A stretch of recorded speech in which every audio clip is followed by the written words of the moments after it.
Hello guys, how are you doing? Welcome to Kampala. This is Godize 254, Godize Music, and thank you guys for the love and support. Today Nairobi Gossip wamesema wanitembeleni waoneshe at least my place, my home ama nitaita my mansion. Welcome guys, karibuni ndani. Karibuni sana. So hapa tu ni place ya kuchill, you can see viti zimepangwa, kumetulia. Ni nyumba moja imetulia tu sana, nashukuru Mungu for this far. Now this is my mansion, now let me call it my house. I thank God for everything. Okay, this is my dining table ya chini lakini. This is my dining table. Tukiwa na wageni tunaweza kuja hapa si mnaelewa tu. Now let me take you to my kitchen.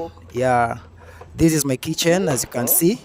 Inangoja tu mtu atakuja kupika. Bado hujapata mtu akuja kupika. Huko ni laundry.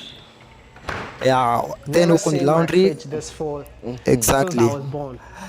So ukitoka huko kwa laundry tunaenda kwa another dining table. Alafu sasa kama vile unaona hapa pia kuna place ya kuchill in case tuko na story. Acha niwapandishe upstairs. Let's go. Guys, naweza sema kama si love yenu na support manzi singekuwa nimefika hapa. You know, mimi sio mtu wa show off.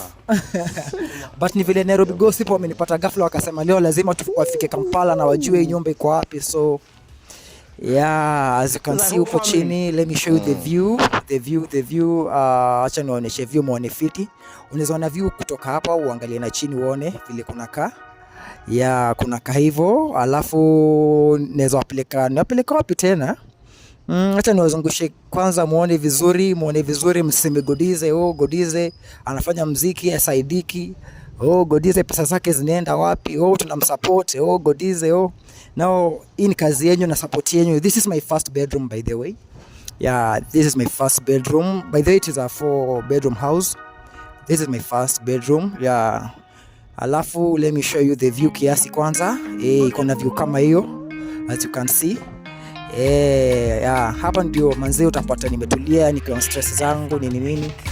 Alafu let me take you to my second bedroom. Lakini kwanza cheki vile kuna kaa. I think mnaona ni kusafi, bado hakujapangwa vitu, shelves bado ziko clean. Sasa zinangoja tu mtu atakuja. This is my shower by the way. Place unaweza kuja bana, unataka kuosha mkono nini. Upiga shower yangu safi, bathroom, na kila kitu ni hapo. Acha unafungulia my second bedroom. As you can see, this is my second bedroom. Let me show you the view. Tuingie. This is my third bedroom, as you can see. Imetulia tu, iko simple. But bado hii nyumba naweza sema ni God na bado sijaifungua rasmi. God willing nilikuwa nataka sasa nifanyie party moja kubwa sana this coming August. Tufanye party tukuja tujibambe manze, because ni support yenu imefanya nikapata hii nyumba juu. Kama si support yenu na love ambao mnanishow. So unaona vile kumetandikwa. Alafu acha niwashow my last bedroom, lakini kwanza acha niwapeleke huku muone view. Unajua nataka muone the view ndio kitu important sana hapa. Acha niwapandishe juu, tupande tuende muone nje kiasi. Sasa mnadhani mnaona to the rooftop. Hapa tuko to the rooftop. This is how it looks.